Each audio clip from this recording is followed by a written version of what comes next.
ya aquí en nuestros estudios el sociólogo Fernando Carvajal. Él fue catedrático universitario de la Universidad de Cuenca, analista político. Fernando, muy buenos días, gracias por estar con nosotros, por acompañarnos, y bueno, quisiéramos conocer cuáles son las reflexiones que tiene usted en torno al caso de Julian Assange. Pues hay dos posiciones radicales en el país, unas que condenan, como habíamos dicho, radicalmente lo actuado por el gobierno nacional liderado por el presidente de la República, Lenín Moreno, y hay otro grupo que se satisface ante la necesidad de que esta situación del asilo de Julian Assange, que como dijo el propio presidente de la República, era ya una piedra en el zapato, haya llegado a su fin. Gracias, Rosanita, por la invitación. Muy buenos días a la audiencia de Ondas Azuayas. En primer lugar, un saludo de cariño y afectos a Ondas Azuayas al cumplirse un aniversario más de su trabajo. Gracias.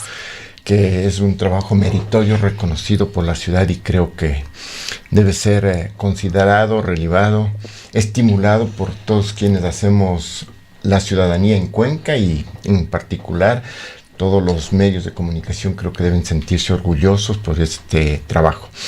Con relación a la pregunta, sí, yo creo que hay distintas posiciones que se han planteado en torno al tema de Julian Assange, entendiendo de que además es un proceso bastante contradictorio. Primero, por las propias posiciones que ha ido tomando Julian Assange en el camino, y luego por las posiciones también muy contradictorias que ha ido tomando el gobierno ecuatoriano, más allá de que hemos tenido cambios ciertamente de gobierno, pero hay un tema que debe ser considerado, creo yo, como política de Estado.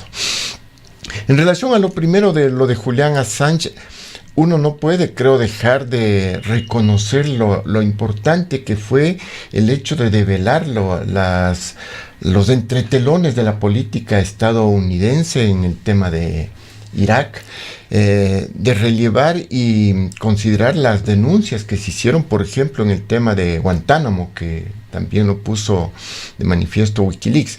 Claro que en ese proceso uno puede entender de que hubo procesos de romper las normas en torno a la captación de la información, porque ciertamente, y de difundir la información, porque ciertamente se iba más allá de los canales que imponen los gobiernos y los estados. Claro, era aparentemente una información secreta del gobierno de Estados Unidos que Julian Assange en su momento develó, es decir, todos estos errores, por no decir horrores, del gobierno norteamericano. Eso fue un momento importante, digamos, de este trabajo cuestionado por muchos, felicitado por otros, de Julian Assange. Claro, pero yo en todo caso sí defiendo el derecho a la información de los pueblos y de los ciudadanos. Es decir, frente a las atrocidades que comete el poder, alguna manera debe haber para informarnos y reconocer lo que realmente existe tras los telones. Y aquello de santificar y sentirse solidarios con el velarle a la ciudadanía de la información, a mí me parece espantoso. Recordemos, por ejemplo, en la crisis del 2008, las barbaridades que se hicieron contra los ciudadanos de los Estados Unidos, con los ciudadanos de Europa, por el manejo que hicieron la gran banca. El momento en que estalló el problema, fue posible conocer a través de los medios de comunicación que, y respetando las mordazas, pusieron en conocimiento de los ciudadanos las atrocidades que se cometieron. Entonces, en el caso de la política estadounidense, se han cometido horrores, y hay que reconocer que si no hubiese sido por ese trabajo de Wikileaks, los ciudadanos no nos hubiésemos enterado de las barbaridades que se cometían. Y no solamente me refiero con esto a reconocer con Wikileaks lo de la política estadounidense. Yo recuerdo, por ejemplo, que las atrocidades que se cometieron en China en los años, en una de las crisis severas que se tuvo en los años 60, no nos enteramos sino después de 10 años acá en Occidente, de una de las hambrunas espantosas, porque el control de la información era tan severo en la experiencia china de ese entonces que el mundo no se enteró sino muchos años después. Entonces, yo defiendo la tesis de que hay que buscarse los canales que nos permitan informarnos a los ciudadanos de lo que acontece tras los telones del poder. En ese sentido, yo creo que fue muy interesante lo de Wikileaks. No olvidemos que a la par que se dio el tema de la información de Irak, el tema de Guantánamo, comenzaron a salir una serie de negocios oscuros de los gobernantes de distintos países del mundo. Entonces, claro, todos los que son partícipes del ejercicio del poder ponían el grito en el cielo. ¿Por qué? Porque a nombre de lo que fue esa campaña de Wikileaks, los ciudadanos... Además, Fernando, a propósito de estas denuncias que se hacen y que ha ocurrido también mucho aquí en el país, nos quedamos en la forma en la que se develó la información e intentamos justificar el hecho de que fue un mecanismo, un proceso irregular el que se utilizó, pero nos olvidamos del problema de fondo, que es lo que se está denunciando. Y esto tiene que ver con Wikileaks y además es un tema que lo hemos vivido también últimamente acá, ¿no? Nos decimos, pero la grabación fue ilegal, entonces no cuenta, pero realmente estamos dejando de lado lo que se está denunciando, lo que está detrás de aquello. O no reconocer las barbaridades que se cometieron en los 10 años del señor Correa, con tanto atropello a los ciudadanos a través del manejo que se tuvo con los medios de comunicación. ¿Acaso ya nos estamos olvidando del control que se estableció con el señor Ochoa, ciudadano cuencano, en el ejercicio del poder?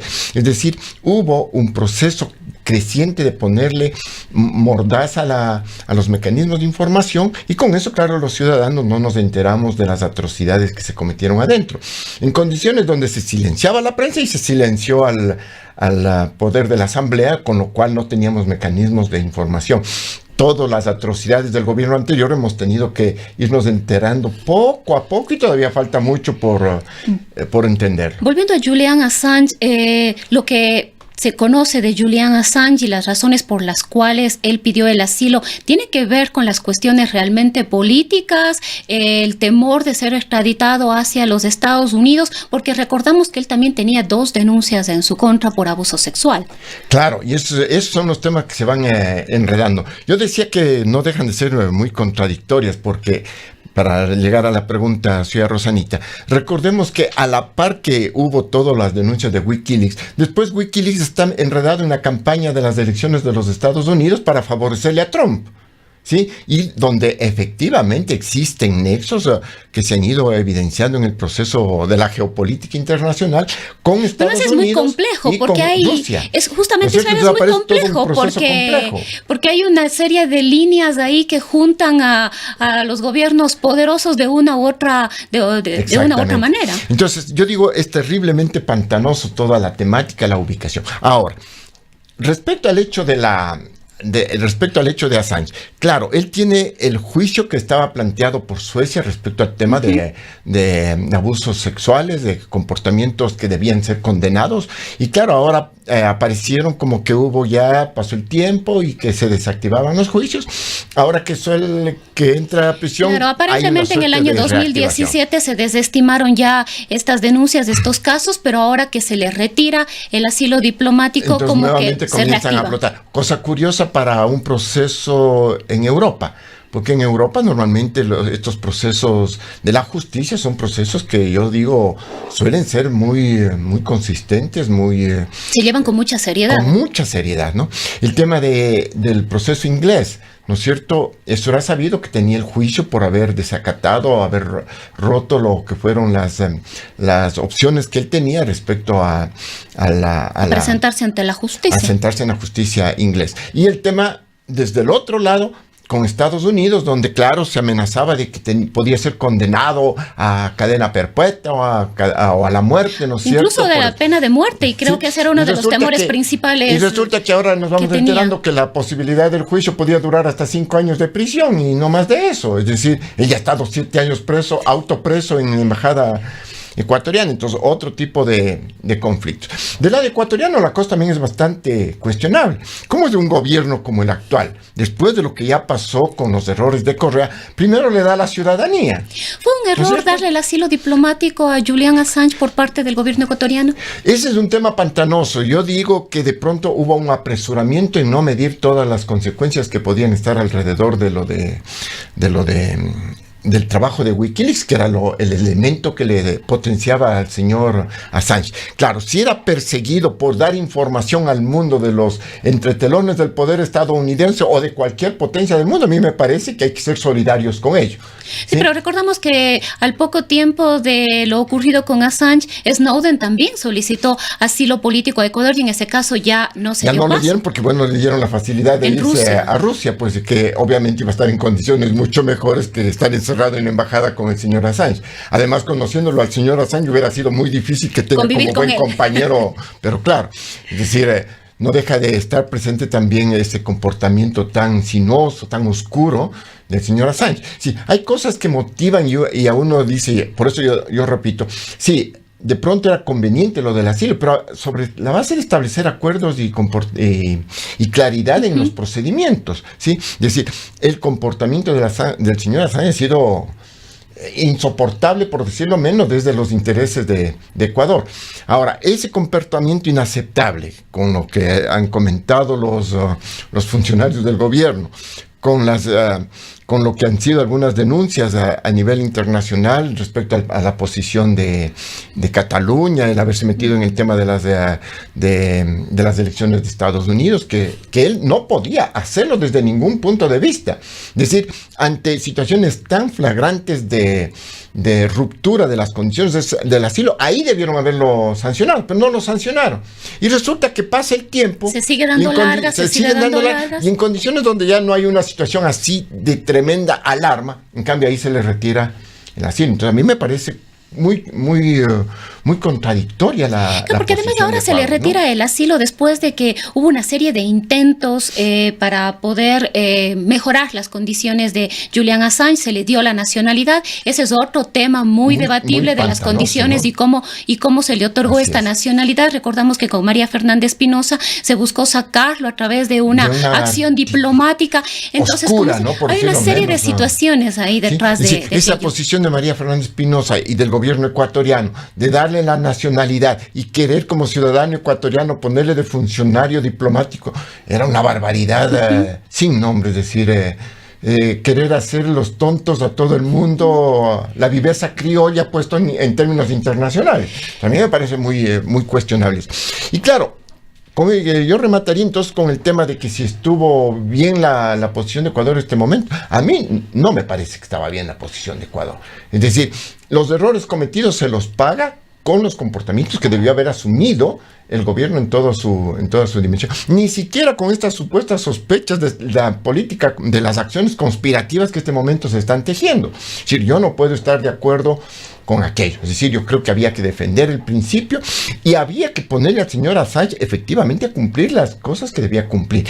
Si es que no las cumple, evidenciar internacionalmente los abusos y el comportamiento del señor Assange, y allí sí tener una posibilidad justificada de plantear. Porque además hay otra cosa, Fernando, que quizás nos genera una serie de dudas también sobre la actuación del gobierno, es que hace muy poquitos días las declaraciones del gobierno nacional de una posible o de esta posibilidad de retirarle el asilo a Assange fue negada. Dijeron que no había un principio respecto de este tema y pasan horas y nos enteramos por los medios, además internacionales, de que Julian Assange estaba siendo arrestado. Y claro, hay muchas cosas incoherentes y un poquito absurdas, como eso que se permite a la policía inglesa entrar a la embajada para sacarlo. Si por último ya querían hacer un proceso de expulsión. ¿Dónde queda un poco el tema de la soberanía ecuatoriana cuando la policía metropolitana ingresa? Porque recordamos que la embajada es territorio ecuatoriano. Así es, entonces no deja de ser curioso después de lo que nosotros ya vivimos con Colombia, con las tropas. Ahora resulta que a la embajada en Inglaterra, ¿no es cierto?, en Londres, le hacemos que entre la policía británica para sacarlo al señor Assange, que estaba tan sólido como para que no lo pueda hacer la misma policía ecuatoriana. O sea, qué cosa más extraña, ¿no? Entonces, yo digo, hay muchas cosas oscuras. Me duele que este proceso lo tengan que manejar en el gobierno del señor Moreno, personas que además me parece que tienen mucha credibilidad, es decir, empezando por el propio ministro Roma, de Relaciones Internacionales, José Valencia, y no se diga del caso de María Paula Romo, ¿no? Si me sigue golpeando en lo interno esa práctica en que en gobiernos como los de Correa y en gobiernos como el de Moreno, las cosas sucias se les encarga para que lo tengan que tomar las gentes progresistas, mientras los grandes negocios lo van llevando de manera como lo están llevando las gentes vinculadas a los grandes grupos de poder en los ministerios que manejan el poder. Ahora, Fernando, hay otros aspectos ahí que vale la pena también hacer algunas reflexiones. Si bien este proceso de naturalización o el otorgamiento de la ciudadanía ecuatoriana a Julian Assange es cuestionable, está en análisis, fue ilegal, no fue ilegal, pero en este momento Julian Assange es un ciudadano ecuatoriano. Entonces nos preguntamos, bajo esas consideraciones, ¿el gobierno ecuatoriano podía entregar a un ciudadano ecuatoriano a un gobierno extranjero? Es mucho más complejo, claro. Este es un tema grave y que tiene que dar la cara el gobierno. O sea, si querían hacer las cosas que están haciendo, primero debían estar claros de qué pasa con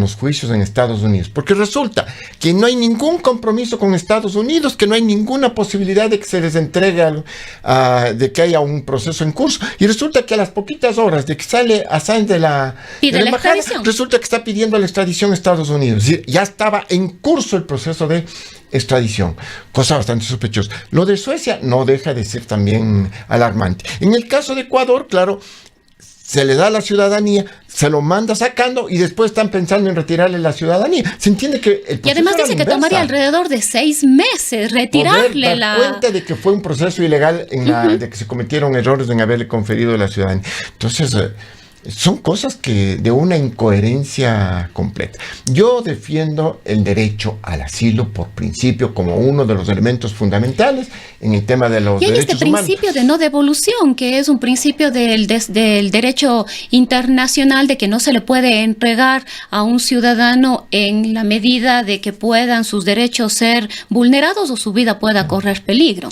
Pues claro, no, es un proceso súper complejo, ¿no? E insisto, habrá que ver cómo opera mismo el juicio, si es que se opera de parte de los Estados Unidos, porque si resulta que la sanción máxima eran 5 años, ya las hubiese cumplido. Ya lo hubiese cumplido hace rato, ¿no? Es decir, hay una serie de cosas, de elementos falsos, de procedimientos inadecuados, tanto del gobierno de Correa cuanto del gobierno del señor Moreno. Yo creo que a los ecuatorianos nos pone en una situación de profunda incertidumbre, de insatisfacción, porque no se juega limpio en los espacios de información.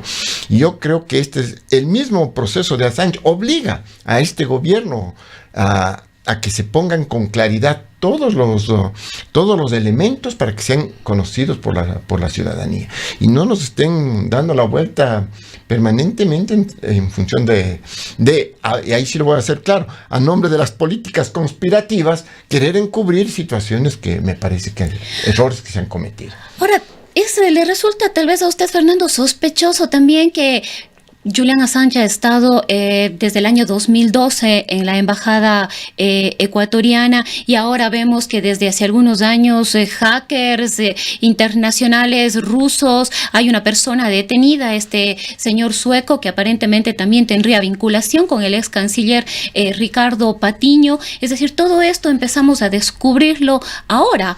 Es decir, realmente, ¿qué está pasando? ¿Es esto real? ¿No es esto real? Mucho se dice de que todos estos temas son cortinas de humo para tapar otras cosas, como el caso INA Papers, que además fue también en el que también estuvo de alguna manera involucrado Wikileaks con la develación de todas estas fotografías privadas, digamos así, del presidente Moreno, de su familia, al interior de su hogar. Entonces un poco nos preguntamos, ¿cuánto de esto realmente es verdad? ¿Es real? ¿Podemos creer? ¿Son cortinas de humo? ¿Qué está pasando ahí? A eso me refería un poco con este juego de cosas oscuras, de generar desestabilizaciones, todos estos elementos conspirativos, ¿no? Si es que existe eso, primero tenían que investigarse, esclarecerse y sobre esa base actuar, porque si hay un involucramiento directo de Wikileaks y con el señor Assange en un proceso de desestabilización en el Ecuador, bien, entonces opera una acción de respuesta del Estado. Acá primero actuamos derecho. Y después investigamos. Y después investigamos y vamos descubriendo si es que existen y son reales, bueno, que se investiguen. Pero esto no puede servir para justificar lo que ya se hizo. A mí me parece que que se están actuando a la inversa de la normalidad de los procesos. De todo lo que hemos venido viendo en estos tiempos, ¿usted considera que realmente existe una intención de desestabilización del actual gobierno con la mano o de la mano de el expresidente Rafael Correa, de los correístas, ex Alianzas País? Sí, bueno, el proceso electoral último da cuenta de que siguen teniendo un poder interesante, significativo, el grupo del señor Correa. Pero nacionalmente, es decir, también hay que estar claros de que ese es un proceso de debilitamiento que no tiene posibilidades de recuperación inmediata, ¿sí? No creo que tengan la posibilidad, después de todos los juicios en curso, que es de lo que debería preocuparse el gobierno del señor Moreno, de que se lleve al esclarecimiento la responsabilidad de todos los que están involucrados en los negociados que se han ido denunciando en el proceso. Ese debería ser el elemento central de juego de quienes están en el gobierno. Y no con esto diciendo que metan la mano en la justicia como lo hizo el señor Correa, sino que aporten con información en los canales que corresponden para los procesos de esclarecimiento de todos los fraudes cometidos. Entonces, ¿acaso lo que puede hacer el señor Correa y los militantes de la Revolución Ciudadana tiene una importancia tal que pueda tener una incidencia internacional con todo este lío? Pienso que no. Creo que ni el gobierno del señor Moreno es tan importante en el contexto internacional, y en el contexto nacional no pasa de ser un gobierno que está llevando adelante un proceso de transición bastante tibio de lo que fue un gobierno absolutamente autoritario, ¿sí?, frente a lo que podría ser un ejercicio de apertura democrática que permita recuperar algo de la institucionalidad que puede recuperar el país. ¿Esto significa cambio de fuerza, cambio de dominio? Sí, efectivamente. ¿Ahora este cambio está yéndose a la derecha nuevamente?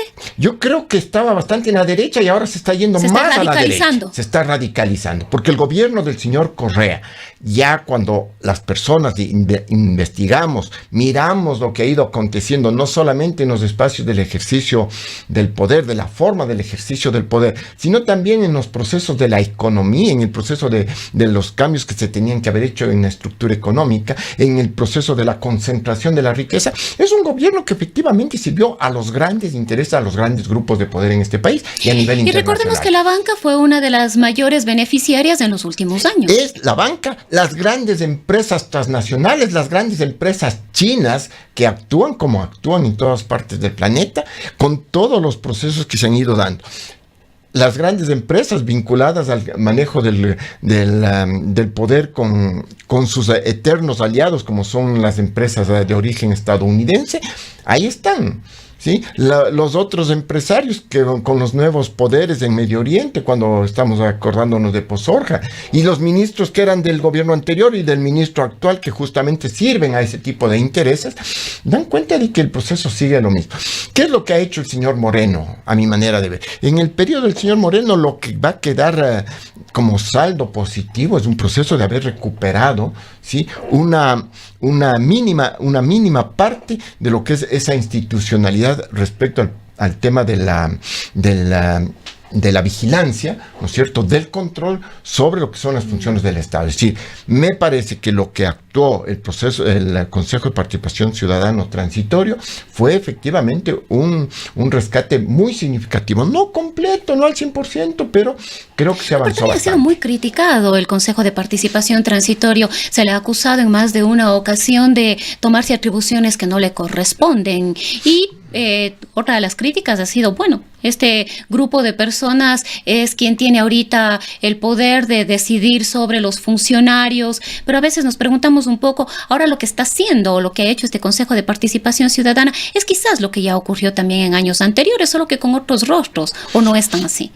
No, yo creo que ha habido efectivamente una limpieza de mucho de lo que fue el periodo anterior. Es decir, no es lo mismo la Corte Nacional que dejó Correa armada con la Corte con la Corte Constitucional que tenemos hoy ahora en día. Es decir, yo creo que dentro de las condiciones posibles hemos dado un salto significativo, es decir, sin duda, y hay gente muy valiosa.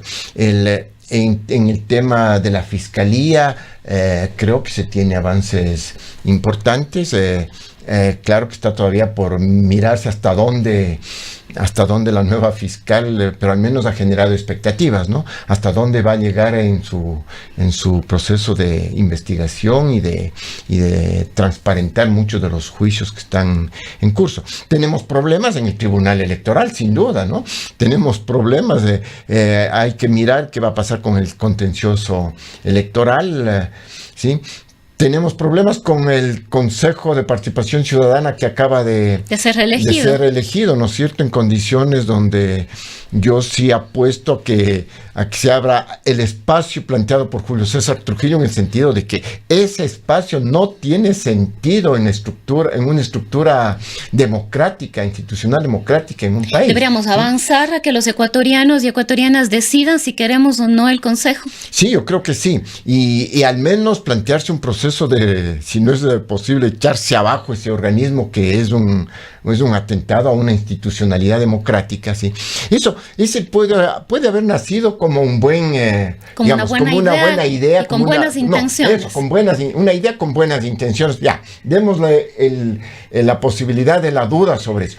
Pero en el camino nos fuimos dando cuenta de que eso era una barbaridad. O sea, ese organismo solamente podía existir en una estructura de un gobierno autoritario, ¿sí? Y por tanto, si institucionalmente está planteado así, es una desfachatez, es decir, fue una barbaridad que se comió. Solamente los que tienen un estilo estalinista y solamente los que pueden tener un estilo autoritario, profacho, por decirlo menos, pueden estar absolutamente convencidos de que es un organismo válido para la democracia.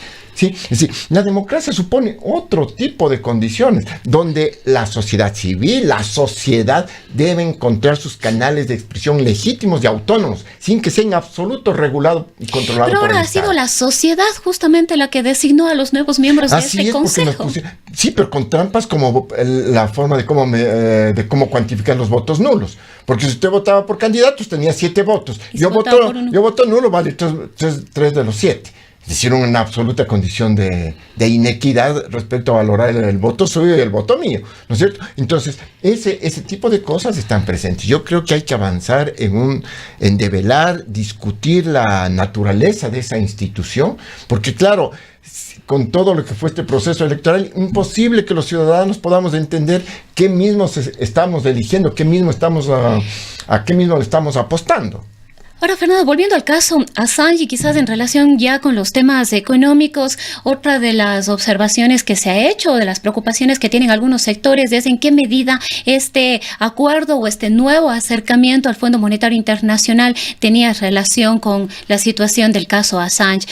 Richard Martínez ha dicho ahora que no ha sido ningún condicionamiento el hecho de que se le retire el asilo a Julian Assange dentro de este acuerdo con el Fondo Monetario Internacional. Sin embargo, ha habido un acercamiento importante nuevamente con este fondo y con el gobierno de los Estados Unidos por parte de Ecuador. Bueno, yo creo que en todos estos procesos se cruzan las expectativas. No creo que sea una orden en estricto sentido, pero hay intereses. Una sugerencia. Claro, pueden estar. Es decir, hace pocos días se hacía una reunión del Banco Interamericano de Desarrollo en China, ¿sí? Entonces uno se pregunta, ¿por qué en China?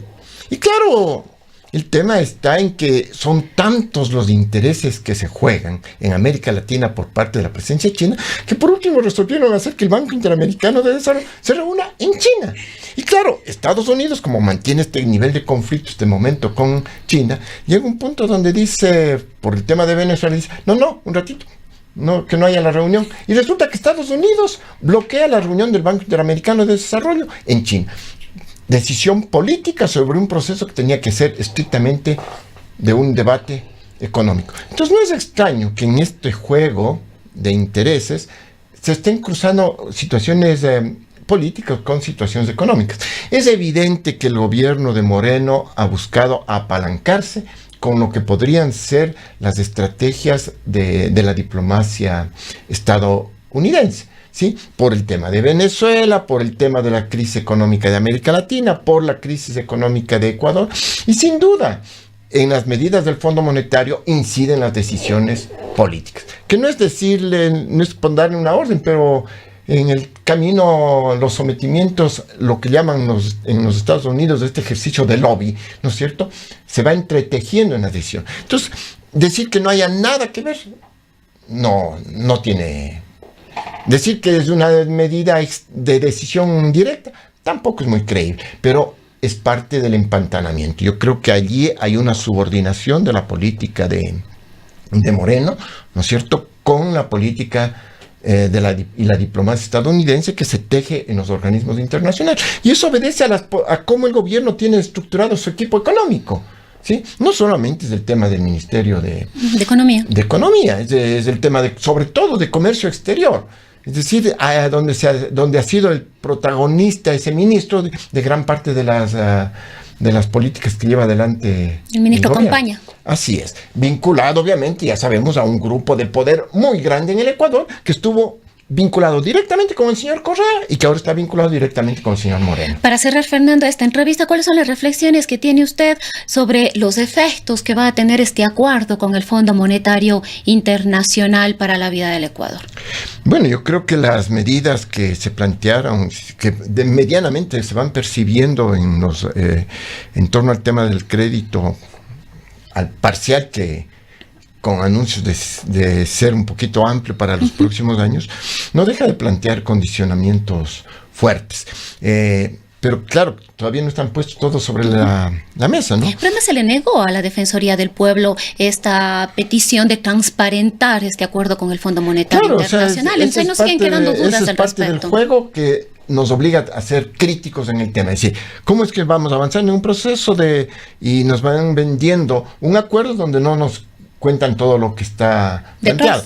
Pero hay que sospechar de que allí vienen reformas que las viene el gobierno posicionando, en tema, por ejemplo, las relaciones laborales, ¿no es cierto? Ese famoso canto de la flexibilidad, que son procesos en los que hay que ponerle mucha atención. Hay que ver cómo van las propuestas en torno al tema de la seguridad social, ¿no es cierto? Porque también se juegan allí parte de los acuerdos. El tema es de que el Ecuador tiene una economía muy difícil, muy complicada.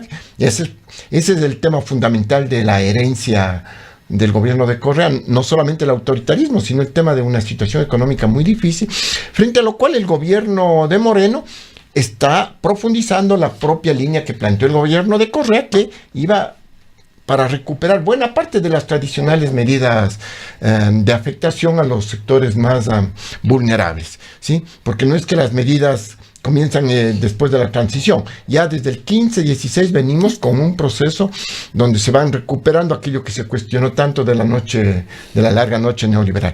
Yo creo que los condicionamientos del Fondo Monetario son fuertes. Para darnos los dineros nos van a ir probando cuánto cumplimos de lo que nos hemos comprometido, y eso de lo que nos hemos comprometido no nos lo cuentan. Entonces es un proceso oscuro y yo creo que aquí habrá que debatir de manera permanente los avances que se tiene en torno a las medidas del Fondo Monetario y lo que podría ser la recuperación de la economía ecuatoriana. Bien, queremos agradecer al sociólogo Fernando Carvajal, quien nos ha acompañado en esta mañana.